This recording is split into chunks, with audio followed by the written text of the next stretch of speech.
आइए आज की आराधना को हम शुरू करेंगे। और जबकि शैतान ने बहुत अड़ंगा डाला और पादी साहब को रुकावटें डाला, पर उससे हमें कोई फर्क नहीं पड़ता है। हमें परमेश्वर की महिमा स्तुति हर हाल में करना है। जी हाँ, जबकि पादी साहब की पत्नी का तबीयत काफ़ी ज़्यादा खराब है, आप लोग सब जान रहे हैं पिछले 10 दिन से, और वो बहुत परेशान है। इस वजह से आज दिन भर के भाग दौड़ में उन्होंने इस आराधना को नहीं शुरू कर पाया। कोई बात नहीं, हम लोग सब लोग मिल करके आज के इस पवित्र विश्रामवार को हम प्रभु की स्तुति और महिमा करेंगे। और ये हमारा ये मानना है कि जब 2 या 3 एक साथ एक मन से किसी भी बात को करते हैं तो प्रभु वहाँ उपस्थित होता है। जी हाँ, हमारा विश्वास है कि आज के इस पवित्र विश्रामवार में प्रभु हमारे साथ साथ है और हर बात में हमारी अगुवाई करेगा शुरू से अंत तक। आइए हम प्रार्थना को करें। धन्यवाद करते हैं प्रभु जी कि तूने ये सुंदर मौका दिया प्रभु जी, आज के इस पवित्र विश्रामवार में पहुंचाए प्रभु जी। पूरे समय पूरा सप्ताह था प्रभु जी, हम सब लोग अपने अपने कामों में व्यस्त थे पिता परमेश्वर।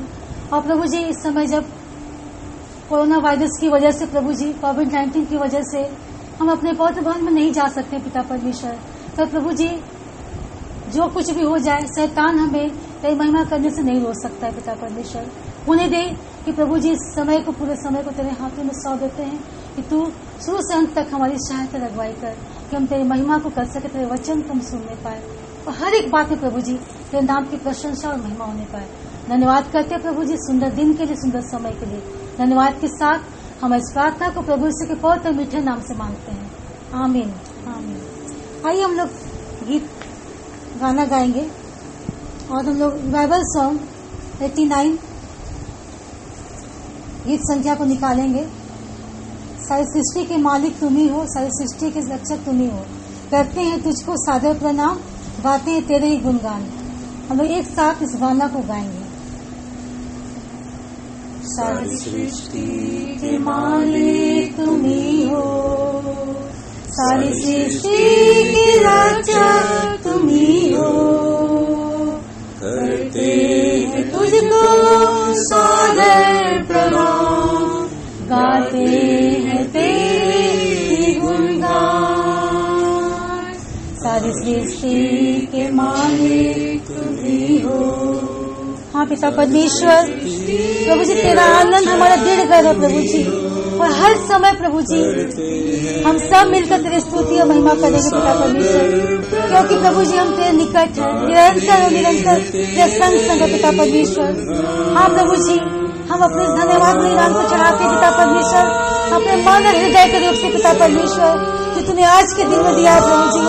हम तेरी महिमा करते हैं, तेरे सुधार करते धन्यवाद करते हैं प्रभु जी, तेरी भजन गाते हैं, तेरी स्तुति करते हैं पिता परमेश्वर, तेरी महिमा को करते हैं पिता परमेश्वर। हाँ प्रभु जी, क्योंकि तू हमारा गढ़ है, तू हमारा पवित्र स्थान है और तेरे साथ हमारे जीवन का समय व्यतीत होने का है।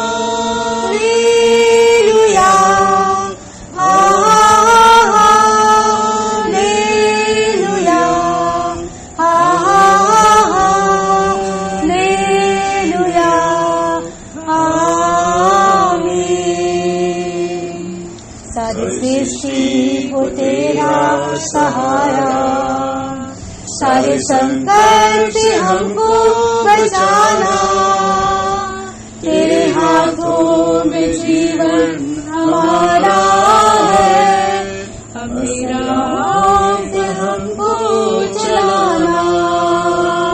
सारी सृष्टि को तेरा सहारा, सारे संकट से हमको बचाना, तेरे हाथों में जीवन हमारा है, अपनी राहों पे हमको चलाना।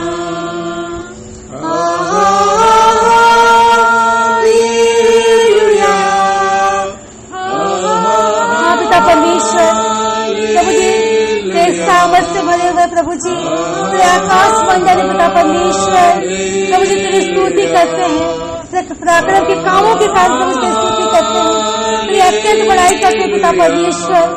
हाँ प्रभु जी तेरी स्तुति और धन्यवाद करते पिता परमेश्वर।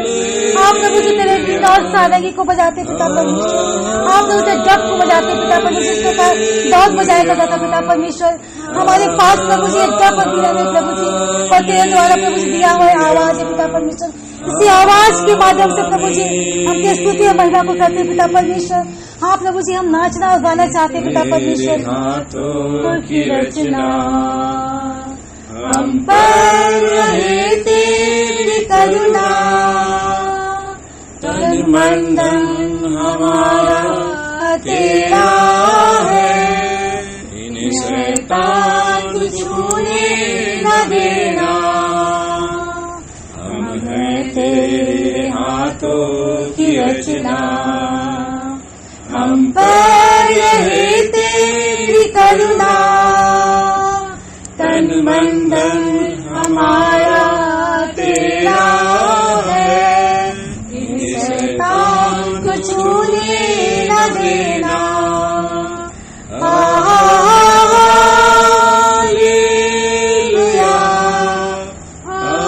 पिता परमेश्वर, इस समाज प्रभु जी तेरे आनंद की ललकार को पहचाने पाए पिता परमेश्वर।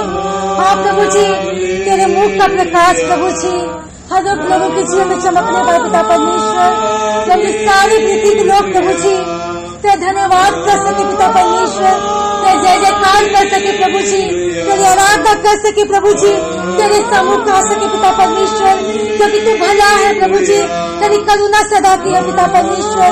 हाँ प्रभु जी, तू अपने करुणा के विषय है प्रभु जी, हमसे कहता है पिता परमेश्वर कि सदा सदा मैं तेरे संग रहूंगा। हाँ पिता परमेश्वर, धन्यवाद ईश्वर। किनारा धीरज को हमारे बढ़ाना, जीवन की हमारी नैया को मगर में खोने न देना। अब दूर नहीं है किनारा, धीरज को हमारे बढ़ाना, जीवन की हमारी इस नैया को और सागर में खोने न देना।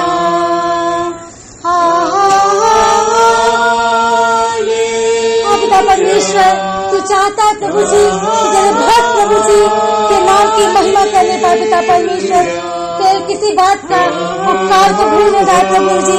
हाँ पिता परमेश्वर, वे नम्र लोग प्रभु जी तुझसे प्रसन्न होने पाए प्रभु जी, तेरा उद्धार प्रभु जी हमारे लिए स्वाभिमान मुख करते पिता परमेश्वर। प्रभु तेरे जय जयकार को करते पिता परमेश्वर, तेरे महिमा को करते प्रभु जी, तेरे उपकार के लिए प्रभु तेरे धन्यवाद करते पिता परमेश्वर। हाँ प्रभु जी, तू समझ के दिया कर प्रभु जी कि हम तेरे निकट रह सके पिता परमेश्वर, तेरे धन्यवाद स्तुति को कर सके पिता परमेश्वर। हाँ प्रभु जी, हर बात में तेरी महिमा को कर सके पिता परमेश्वर, क्योंकि तू प्रभु महान शक्तिमान पिता परमेश्वर है। हा हा हा हा लेलुया, हा हा हा लेलुया, हा हा लेलुया, हा हा लेलुया, हा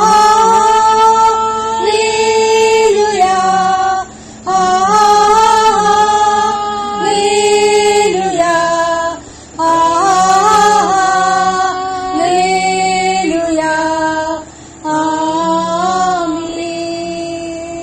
धन्यवाद पिता परमेश्वर, सुंदर गीतों के द्वारा प्रभु जी तेरी महिमा को कर सके पिता परमेश्वर, क्योंकि प्रभु जी तू सारी सृष्टि का मालिक है, तू रचयिता है प्रभु जी। पिता परमेश्वर, तूने इस ब्रह्मांड की रचना की पिता परमेश्वर।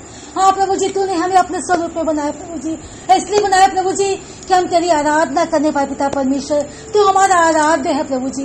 पुण्य दे पिता परमेश्वर कि अब से लेकर के सदा काल तक प्रभु जी हम तेरी आराधना और तेरी महिमा को करने पाए। धन्यवाद करते हैं पिता परमेश्वर इस सुंदर पवित्र दिन के लिए पिता परमेश्वर, तेरे उपस्थिति के लिए कोटि कोटि धन्यवाद करते हैं पिता परमेश्वर। Hallelujah hallelujah.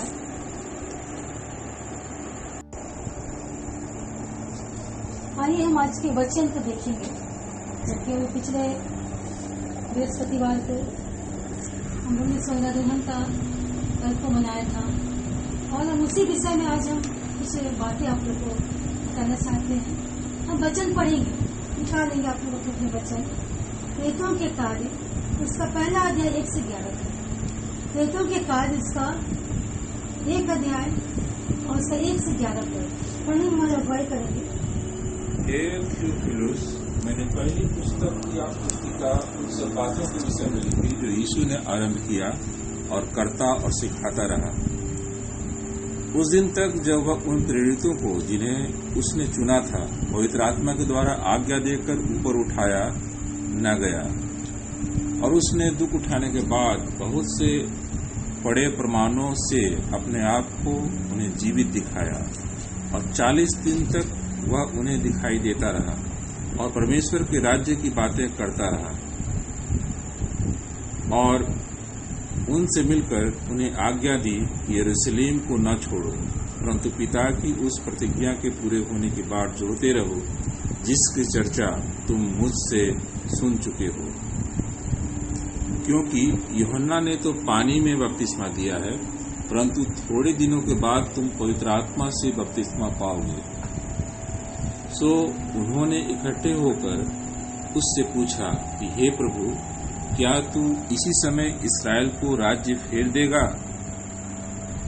उसने उनसे कहा, उन समयों या कालों को जानना जिनको पिता ने अपने ही अधिकार में रखा है तुम्हारा काम नहीं, परंतु जब पवित्र आत्मा तुम पर आएगा तब तुम सामर्थ पाओगे, और यरूशलेम और सारे यहूदिया और सामरिया में और पृथ्वी की छोर तक मेरे गवाह होगे।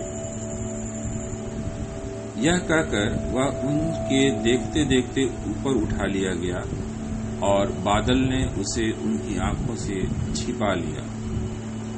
और उसके जाते समय जब वे आकाश की ओर ताक रहे थे तो देखो, 2 पुरुष श्वेत वस्त्र पहने हुए उनके पास आ खड़े हुए और कहने लगे, हे गलीली पुरुषों, तुम क्यों खड़े स्वर्ग की ओर देख रहे हो?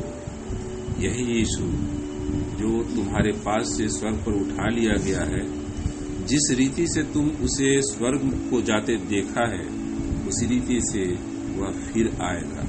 धन्यवाद। हम लोग देखते हैं कि प्रेरित 1 पहले अध्याय का और उसके 11 पद में यहाँ पर हम देखते हैं कि हम सब लोग प्रभु के आगमन की गवाही है। हम उसके वापसी का इंतजार कर रहे हैं, और हम यीशु मसीह के बारे में जो सच्चाई है उसकी गवाही दे रहे हैं, जबकि हम प्रतीक्षा कर रहे हैं। और अभी पिछले दिनों हम लोगों ने ईस्टर पर्व को मनाया, और इस ईस्टर पर्व में एक अद्भुत घटना जो घटित हुई थी उसी के स्मरण में हम लोग ईस्टर पर्व को मनाते हैं। हम लोग उस समय को याद करते हैं जब इस ब्रह्मांड में सबसे बड़ी घटना घटी थी, जब प्रभु यीशु मसीह अधोलोक से बाहर निकले और मरे हुओं से जीवित यीशु मसीह का पुनरुत्थान की यह घटना जो ईश्वरीय की शक्ति और यीशु की दिव्यता को हमेशा के लिए सिद्ध कर दिया। और यूहन्ना ने जो कहा था कि जो आएगा वह पवित्र आत्मा का बपतिस्मा देगा, जी हाँ, इस बात को उन्होंने पूरा किया। हम रोमियों की पत्री और उसके पहले अध्याय के 4 पद में पाते हैं कि और पवित्र आत्मा की आत्मा के भाव से भरे हुए में से जी उठने के कारण सामर्थ के साथ परमेश्वर का पुत्र ठहरा। जी हाँ, सभी सुसमाचारों में यीशु की कहानी बताई गई है। पौलुस की ओर से जो यीशु मसीह का दास है और जो प्रेरित होने के लिए बुलाया गया है और परमेश्वर के सुसमाचार के लिए अलग किया गया है। मरकुस हम देखते हैं। धन्यवाद धन्यवाद धन्यवाद। तूने आज का दिन दिया प्रभु जी की हम तेरी स्तुति, तेरी महिमा, तेरी आराधना निरंतर करने पाए पिता परमेश्वर। तूने प्रभु जी इस योग ठहराया है कि हम तेरे लिए प्रभु जी अपने जीवन को समर्पित करने पाए। हाँ पिता परमेश्वर, तू जानता है प्रभु जी तू हमसे प्रेम रखता है, और प्रभु जी तू प्रेम रखता है तो प्रभु अविश्वास और मन की कठोरता पर उदाहरण दिया, क्योंकि उन्होंने उसके जी उठने के बाद उसे देखा था। इन्होंने उसकी प्रार्थना ना की थी, और उसने उनसे कहा, तुम सारे जगत में जाकर सारी सृष्टि के लोगों को सुसमाचार प्रचार करो। जो विश्वास करे और बपतिस्मा ले उसी का उद्धार होगा, परंतु जो विश्वास ना करेगा वह दोषी ठहराया जाएगा। और विश्वास करने वालों में यह चिन्ह होंगे कि वे मेरे नाम से दुष्ट आत्माओं को निकालेंगे, नई नई भाषा बोलेंगे, सांपों को उठा लेंगे, और यदि वे नाशक वस्तु भी पी जाए तो भी उनकी कुछ हानि ना होगी। वे बीमारों पर हाथ रखेंगे और वे चंगे हो जाएंगे। यहाँ तक आमीन। हम देख रहे हैं कि प्रभु यीशु मसीह अपने जीवित होने के बाद अपने शिष्यों को दर्शन दिया।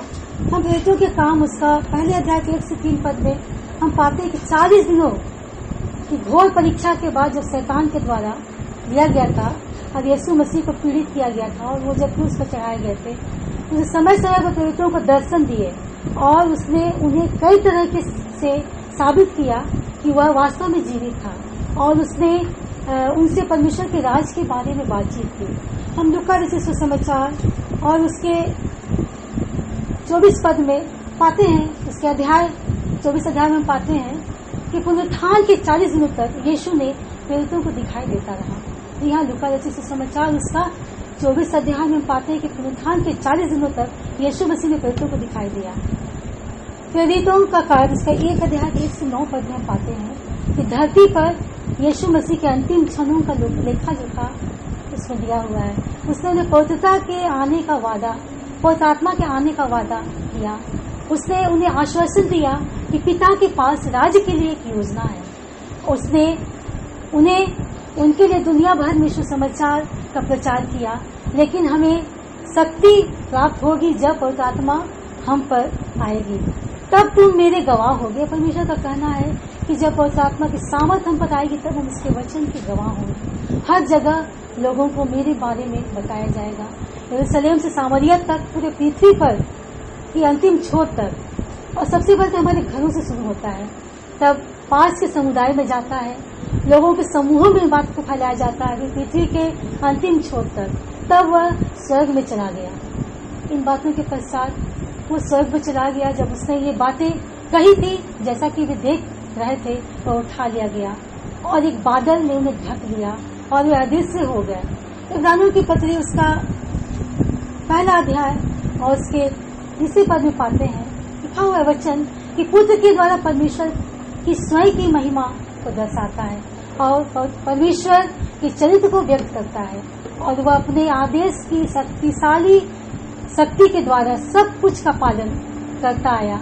और जब उसने हमारे पापों को मुक्त किया, पापों से आजादी दी, तो वह स्वर्ग में सर्वशक्तिमान परमेश्वर के दाहिने हाथ में सम्मान के साथ बैठा हुआ है। और अब हमारा उसके आगमन की प्रतीक्षा है। जी हाँ, हम सब लोग उसके आगमन की प्रतीक्षा का समय शुरू हो चुका है, काउंटडाउन शुरू हो चुका है कि वो आने वाला है। उसके जाते समय जब वे आकाश की ओर ताक रहे थे, वहाँ पर खड़े व्यक्ति तो 2 पुरुष श्वेत वस्त्र पहनते हुए उनके पास आ खड़े हुए और उनसे कहा कि हे गलीली पुरुषों, तुम क्यों खड़े हो?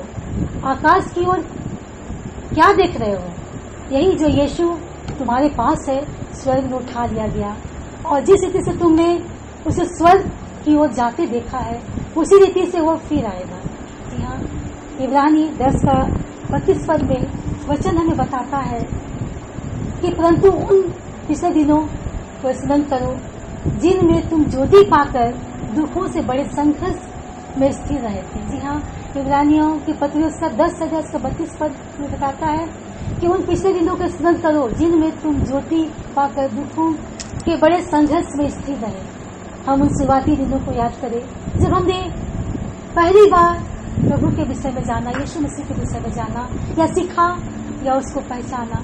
हमें यीशु के प्रति वफादार होना है, चाहे हम पीड़ा भी सहना पड़े, कष्ट उठाना पड़े या फिर दुखों के बड़े संघर्ष में स्थिर हमें रहना है। हमें आज्ञाकारी बनना है और याद रखना है कि विश्वास करना है। जी हाँ, हमें विश्वास हमारे लिए बहुत बड़ा शक्ति है, और बपतिस्मा लेना है और हमें चर्च में बराबरी का हिस्सा में भाग लेना है, हमें चर्च में हिस्सेदार बनना है, हमें चर्च में जाकर कुछ संगति को करना है, हमें अपनी मसीही संगति करने की आदतें के द्वारा हमारे पापी जीवन में बदलाव लाता है। और मसीह संगति को हम करते हैं तो हमारी जो आदतें हैं उस वजह से हमारे पापी जीवन में बदलाव आता है और इससे हमारे जीवन में नई दिशा मिलती है और हम महसूस करते हैं कि प्रभु को अपने हृदय में जगह देते हैं। जी हाँ, हम इन कार्यों के द्वारा परमेश्वर को यीशु मसीह को अपने हृदय में हम जगह देते हैं। आज हमें सोचना है कि यीशु मसीह के द्वारा हमारे जीवन में किए गए प्रेम और बलिदान को पहचानने की आवश्यकता है। जी हाँ, आज जबकि हम उसके द्वितीय आगमन का हम इंतजार कर रहे हैं, हम सब लोग इस बात को याद करें, इसके बलिदान को, उसके अनमोल प्रेम को हम याद करें, स्मरण करें।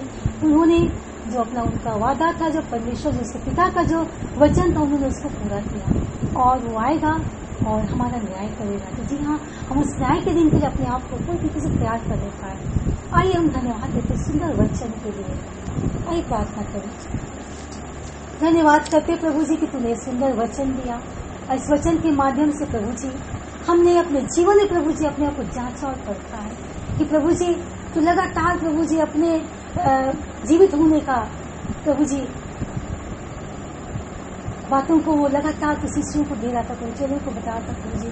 फिर प्रभु जी वो अविश्वासीपन के कारण प्रभु जी तुझे पहचान नहीं पाते था परमेश्वर। और मेरे प्रभु जी जब इस वक्त प्रभु जी हम इस समय में जी रहे प्रभु जी, अनुग्रह के समय में प्रभु जी हम चाहते हैं कि हर एक लोग प्रभु जी, हमारे कलीसिया, हमारे परिवार, हमारे प्रियजन, देशवासियां, हर एक लोग प्रभु जी उस तेरे आगमन का इंतजार करें। हाँ प्रभु जी, सिर्फ इंतजार नहीं करें प्रभु जी, पर इसके उस अनमोल प्रेम और उस अनमोल बलिदान को प्रभु जी अपने जीवन में प्रभु जी उसको वास करने का अधिकार अपनी जगह निवास स्थान मांगने पाए, ताकि प्रभु जी उसके माध्यम से अपने जीवन को हमसे पवित्र कर सके। और जब तू आए प्रभु जी तो हम इससे हर एक को प्रभु जी तैयार पाए और उस राज्य में ले जाने के लिए प्रभु जी तो हम इससे हर एक को आने वाला है पिता परमेश्वर की अगुवाई करना कि हम इस तैयारी में बराबर के सहभागी होने पाए। हाँ पिता परमेश्वर, जबकि प्रभु जी इस समय कोविड-19 की वजह से प्रभु जी हमारा पूरा भारतवर्ष, पूरा विश्व प्रभु जी इस महामारी से प्रभु जी फंसा हुआ पिता पिता परमेश्वर होने दे कि प्रभु जी जितने लोग प्रभु जी इस कोरोना वायरस के चपेट में है पिता परमेश्वर, तूने प्रभु जी अपने सामर्थ के द्वारा प्रभु जी ने चंगाई को प्रदान किया पिता परमेश्वर, कि वह तेरे चंगाई के द्वारा प्रभु जी एक अच्छे जीवन को जीने पाए। और जितने प्रभु जी कार्य रुके हुए प्रभु जी हमारा पूरा देश का, हमारे राज्य का, हमारे घरों का प्रभु जी और हमारे कलीसिया का पिता परमेश्वर, सब कार्य प्रभु जी उस बीमारी के दूर होने से प्रभु जी फिर से शुरू होने पाए। और सचमुच प्रभु जी हम एक स्वच्छ और आनंद और तेरी महिमा में जीवन को जीने का पिता परमेश्वर। हाँ प्रभु जी, जितने भी सरकार ने प्रभु जी जो निर्देश जारी किया पिता परमेश्वर, तो सबको प्रभु जी उसको पालन करने के लिए प्रभु जी तो हम में से हर एक की अगुवाई करना कि इसके अनुसार हम चलने पाए और स्थिरता से प्रभु जी हम सारा देश बड़ा चंगा होने पाए और तेरी महिमा के लिए प्रभु जी फिर से हम तेरे भवन में जाने पाए। धन्यवाद करते प्रभु तूने सुंदर दिन दिया है। धन्यवाद करते प्रभु जी कि तूने हमारे पादी साहब रेवरेंड नीतस मसीह की पत्नी संगीता मसीह को प्रभु जी अब तक संभाला पिता परमेश्वर, तो जीवतों की दुनिया में रखा, इसके लिए कोटि कोटि धन्यवाद करते। जितने सारी समस्याएं प्रभु जी उसके जीवन में है, हाँ प्रभु जी उस सारे समस्याओं को प्रभु जी तू ले लिया, इसके लिए धन्यवाद करते। उन्हें दे प्रभु जी जो थोड़ी बहुत कमी है प्रभु इसके जीवन में, सब कुछ प्रभु जी तेरी महिमा के लिए होने पाए। और पादी साहब को प्रभु जी फिर से प्रभु जी तू ताकत और सामर्थ्य और विश्वास के साथ प्रभु जी तो तेरी महिमा में प्रभु जी और भी 100 गुना आशीष के साथ प्रभु तेरी सेवा के लिए खड़े रहने पाए। हाँ पिता परमेश्वर, इस परिवार को विशेष करके प्रभु जी हम तेरे हाथों में सौंप देते हैं। आज के दिन प्रभु जी तो इस परिवार के साथ है प्रभु जी, और आने वाले सदा काल तक के लिए प्रभु इस परिवार के साथ होगा पिता परमेश्वर। धन्यवाद करते फिर से प्रभु जी हर एक बातों को तेरे हाथों में सौंप के आज के सुंदर दिन के लिए धन्यवाद करते कि तूने प्रभु जी बहुत विश्राम आ दिया प्रभु जी, और हम तेरे सुंदर वचन में प्रभु जी हम बने रहने पाए हैं, तेरी स्तुति और तेरी महिमा तेरे गीतों को गा पाए पिता परमेश्वर। धन्यवाद करते हर एक बातों में तेरी उपस्थिति को चाहते हैं। धन्यवाद के साथ तूने हमारी प्रार्थना को सुना है, ये हमारा विश्वास है, और इसी विश्वास के साथ हमारी इस प्रार्थना को प्रभु यीशु के बहुत मीठे नाम से मांगते हैं। आमीन और आमीन। हम सब लोग प्रभु की प्रार्थना एक साथ करेंगे। हे हमारे पिता जो स्वर्ग में, तेरा नाम पवित्र किया जाए, तेरा राज आए, तेरी इच्छा स्वर्ग पूरी होती है ऐसे पृथ्वी पर भी होनी है। हमारे प्रतिदिन की रोटी आज हमें दे, और हमारे अपराधों को क्षमा से जैसे अपराधों को क्षमा किया है, और परीक्षा में ना डाल परंतु बुराई से बचा, क्योंकि राज पराक्रम महिमा आमीन। अब परमेश्वर का प्रेम, प्रभु यीशु मसीह का अनुग्रह, पवित्र आत्मा की संगति और सहभागिता अब से लेकर हम सभी विश्वासियों के साथ सदा सर्वदा होते रहे। आमीन। जय मसीह की सब लोगों को आज का इस पवित्र विश्राम मुबारक। हालेलुया।